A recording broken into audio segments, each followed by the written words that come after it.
Fala pessoal, paz do Senhor Jesus, Pastor Ricardo por aqui e começando mais um dia a nossa leitura bíblica compartilhada, tenho o desejo, sinceramente, que o Espírito Santo esteja ministrando o seu coração, falando com você e é muito importante que você participe. Persevera, querido. A Bíblia diz que aqueles que perseveram receberão a coroa da glória. Então persevere na leitura, persevere na meditação, persevere compartilhando os seus pensamentos, aquilo que o Espírito Santo colocou no seu coração, alguma coisa que você viu e foi despertada para aquilo, isso é muito importante porque edifica outras pessoas. Chegamos hoje em Atos 9, essa é a nossa leitura de hoje, e o texto começa dizendo o seguinte: Enquanto isso, Saulo ainda respirava ameaças de morte contra os discípulos do Senhor.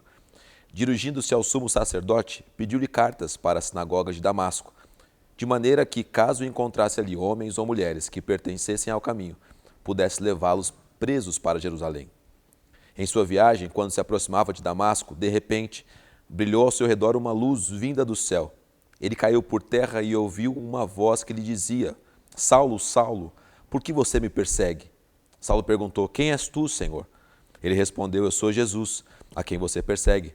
Levante-se, entre na cidade, alguém lhe dirá o que você deve fazer. Os homens que viajavam com Saulo pararam emudecidos, ouviam a voz, mas não viam ninguém. Saulo levantou-se do chão e, abrindo os olhos, não conseguia ver nada. E os homens o levaram pela mão até Damasco. Por 3 dias ele esteve cego, não comeu nem bebeu. Em Damasco havia um discípulo chamado Ananias. O Senhor o chamou numa visão. Ananias, eis-me aqui, Senhor, respondeu ele. O Senhor lhe disse: Vá à casa de Judas, na rua chamada direita, e pergunte por um homem de Tarso chamado Saulo. Ele está orando. Numa visão viu um homem chamado Ananias chegar e impor-lhe as mãos para que voltasse a ver. Respondeu Ananias: Senhor, tenho ouvido muita coisa a respeito desse homem e de todo o mal que ele tem feito aos teus santos em Jerusalém. Ele chegou aqui com autorização do chefe dos sacerdotes para prender todos os que invocam o teu nome. Mas o Senhor disse a Ananias: Vá, este homem é o meu instrumento escolhido para levar o meu nome perante os gentios e os seus reis, e perante o povo de Israel. Mostrarei a ele quanto deve sofrer pelo meu nome. Versículo 17. Então Ananias foi, entrou na casa, pôs as mãos sobre Saulo e disse: Irmão Saulo, o Senhor Jesus, que lhe apareceu no caminho por onde você vinha, enviou-me para que você volte a ver e seja cheio do Espírito Santo. Imediatamente, algo como escamas caiu dos olhos de Saulo e ele passou a ver novamente. Levantando-se, foi batizado e depois de comer, recuperou as forças. Saulo passou vários dias com os discípulos em Damasco. Logo começou a pregar nas sinagogas que Jesus é o Filho de Deus. Todos os que ouviam ficavam perplexos e perguntavam: Não é ele o homem que procurava destruir em Jerusalém aqueles que invocavam este nome? E não veio para cá justamente para levá-los presos ao chefe dos sacerdotes? Todavia, Saulo se fortalecia cada vez mais e confundia os judeus que viviam em Damasco, demonstrando que Jesus é o Cristo. Decorridos muitos dias, os judeus decidiram de comum acordo matá-lo. Mas Saulo ficou sabendo do plano deles. Dia e noite eles vigiavam as portas da cidade a fim de matá-lo. Mas os seus discípulos o levaram de noite e o fizeram descer num cesto, através de uma abertura na muralha.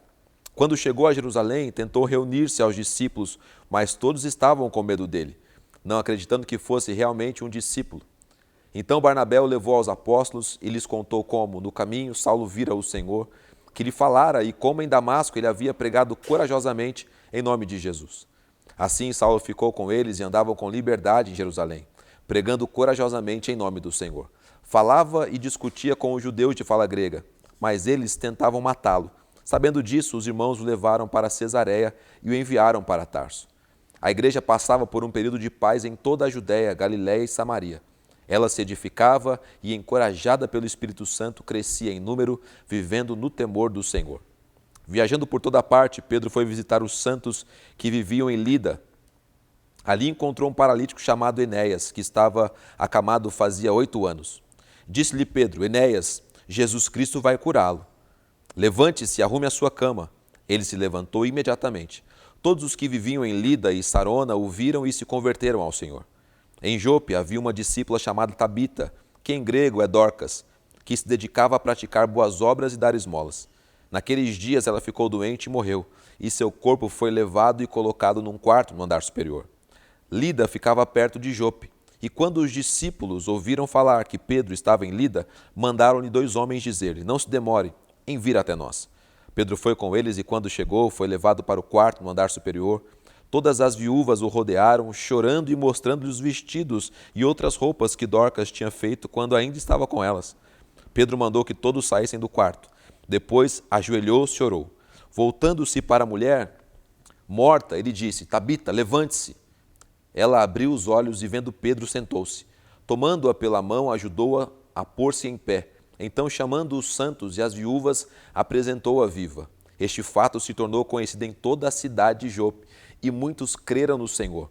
Pedro ficou em Jope durante algum tempo com um curtidor de couro chamado Simão.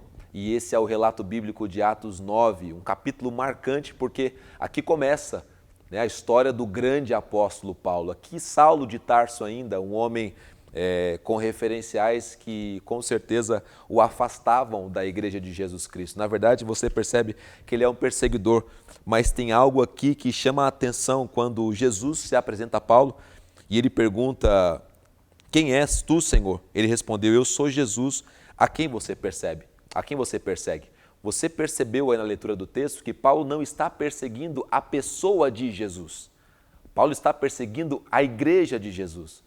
Mas quando Jesus se apresenta a Paulo, e Paulo pergunta: quem és tu, Senhor? Ele diz: Jesus, a quem você persegue? Então, a igreja de Jesus é a expressão do Jesus Cristo. Ela é a expressão do Deus vivo na terra. Por isso que a igreja ela é santa, ela é imaculada, coluna e esteio da verdade. E aqui Jesus deixa bem claro isso. A igreja sou eu e eu sou a igreja. Então, essa é a primeira coisa que me chamou a atenção aqui. Uma segunda coisa que me chama a atenção é quando Deus tem um propósito na vida de uma pessoa.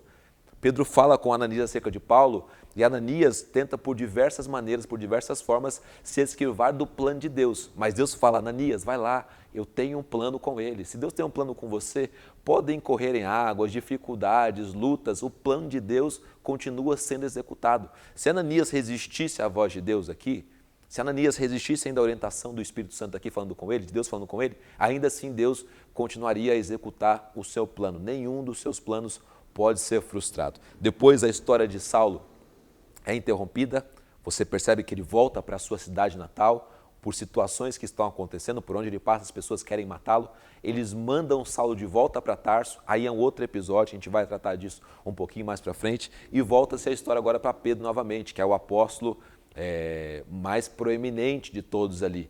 Mostra ele operando milagres, mostra ele fazendo coisas poderosas, e o finalzinho do capítulo 9, como nós temos feito aqui dia após dia, conta aqui no versículo 43 que Pedro ficou em Jope durante algum tempo com um curtidor de couro chamado Simão.